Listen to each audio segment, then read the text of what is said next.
Dumbbell reverse lunge with glute focus. Standing on one leg with your knees slightly bent, thinking about engaging your glutes and abs, shoulders are pinched back.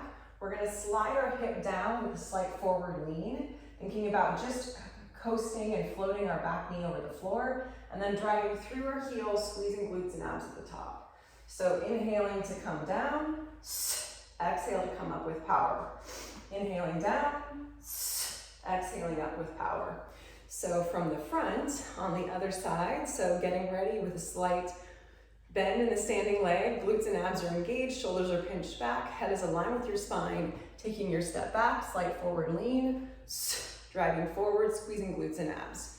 When we have a slight forward lean, we're going to be getting a greater stretch out of our glute, which will allow for further glute contraction. When we are a little bit more upright here in our reverse lunge, it's going to be a bit more quad dominant. So that is our reverse lunge with dumbbells with glute focus.